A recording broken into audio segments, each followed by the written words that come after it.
Hello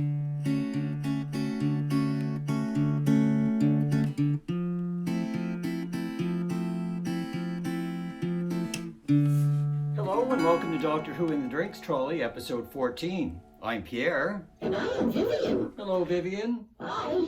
Today's feature beverage is the Zombie.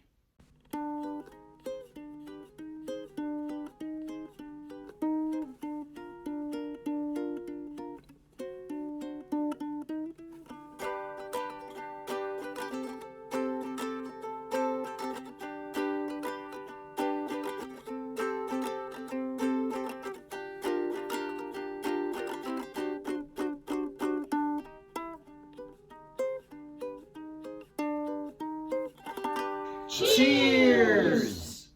The Zombie was invented by Don Beach at his Hollywood restaurant in 1934.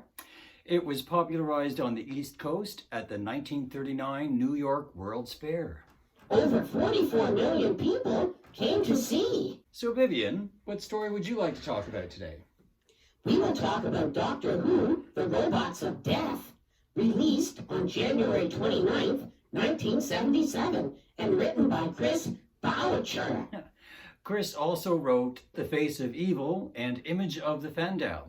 Robots of Death stars Tom Baker as the Fourth Doctor and Louise Jameson as Leela. Spoiler alert! Spoiler alert!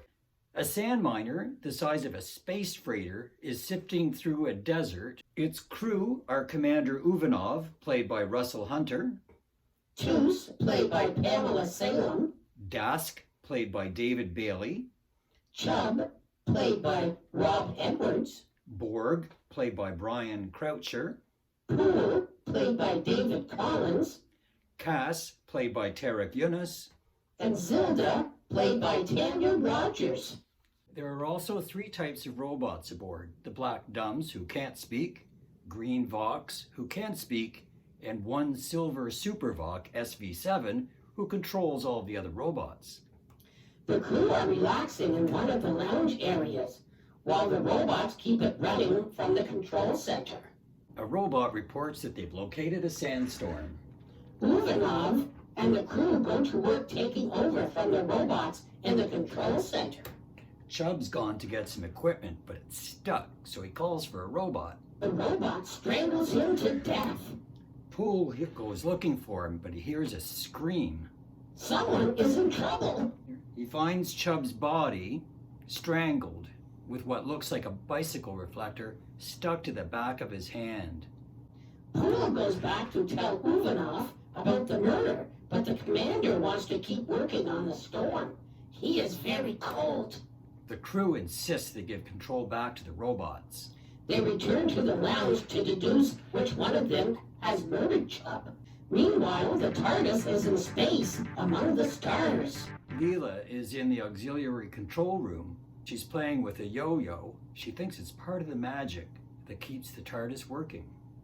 She believes in magic. She was a warrior from the tribe of the 17. The TARDIS materializes on the sand miner in one of the scoops. That's a dangerous place to be. They'll be ripped apart by the sandstorm.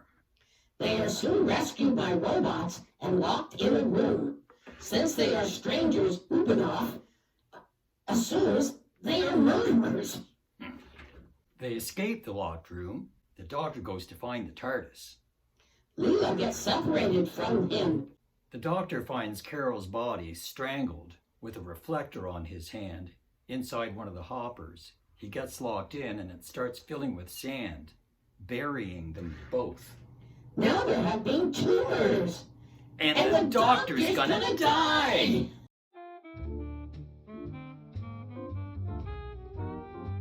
Super Vox saves the day! Is Supervox like Superman? Was he built on Krypton? The robot gets the Doctor out of the hopper. The reflectors are identified as robot deactivation discs, also known as corpse markers. That's morbid. Leela finds Cass's body, a third mortar, again strangled, and a corpse marker. D-84 finds Leela. As a dumb class robot, he should not be able to speak, but he can. secrets, lies, and murders. The doctor and Leela are both caught again. Uvanov interrogates them and locks them in a robot storage bay. Poole thinks they're innocent, so he secretly frees them. The doctor shows Poole how Chubb would have needed a robot's help because the equipment stuck. He convinces Poole that it could have been the robots. Zilda sneaks into Uvanov's room and rifles through his stuff. She accuses him of murder over the Tannoy system. By the time he gets there, Zilda's already dead, just like the others. Poole walks in to find the commander leaning over her dead body. Doesn't look good. He is confined to his room by a robot Of death! death. The engineer, Borg, is found dead. I wonder if he's related to 7 of 9. He was responsible for controlling the power to the motors. The engines are out of control. Look out! She's gonna blow! Oof. Crisis averted. The doctor and Dask did something clever. But now the motors have stopped and the sand miner is starting to sink. Dask can fix it. He can fix anything. You are correct. He gets it working again. The doctor tells Leela to stick with Poole. They don't trust him. She gets locked in a room again. Poole finds blood on the hand of one of the broken robots, proving the doctor's theory. He loses his mind. When they become murderous, the robot's eyes turn red. Just like the Ood. Don't you think that's odd? Yeah, it is. Makes you think, doesn't it? The doctor catches up with D-84. We learn D-84 and Poole are agents for the mining company on a secret mission. They're looking for a mad scientist named Terran Capel. He wants To start a robot revolution. Well, you know. Number 9. Terran was raised by robots and thinks that he is a robot too. What? Anyway, the doctor points out that they don't even know what Terran Capel looks like. He could be anybody.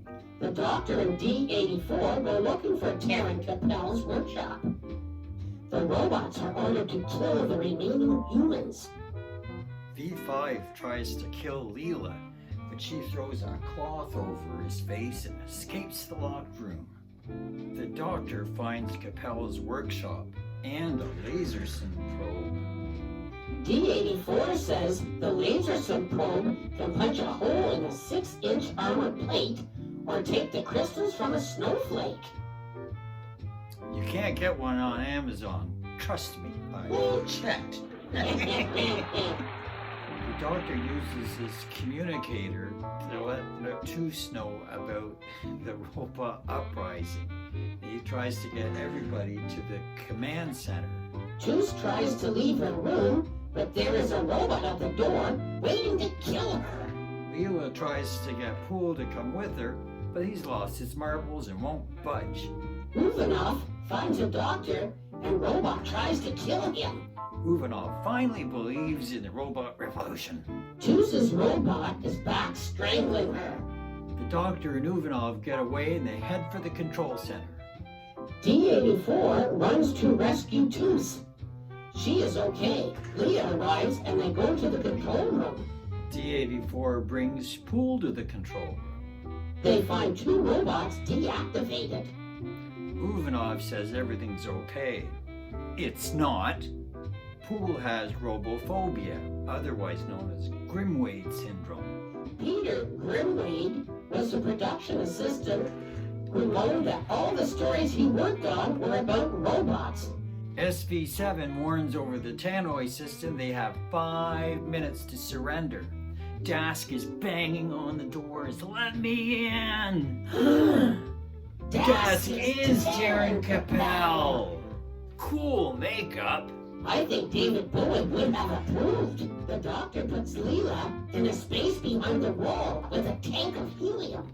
Capel finds the doctor, and his robot sticks a laser probe in the back of D84's head. What a jerk. The doctor gets strapped to a table. And he's got a laser probe dangling over his face. Turan uses the time to explain this twisted reasoning to the doctor. D84 uses the doctor's device to kill all the robots in the room, including himself. Suicide. Terran is furious and calls for the robots to come in and kill all the humans. Because of the helium, they don't recognize his voice, and they kill Terran Capel. Tuzpool and Uvanov have survived the revolution. The Doctor and Leela are off on new adventures.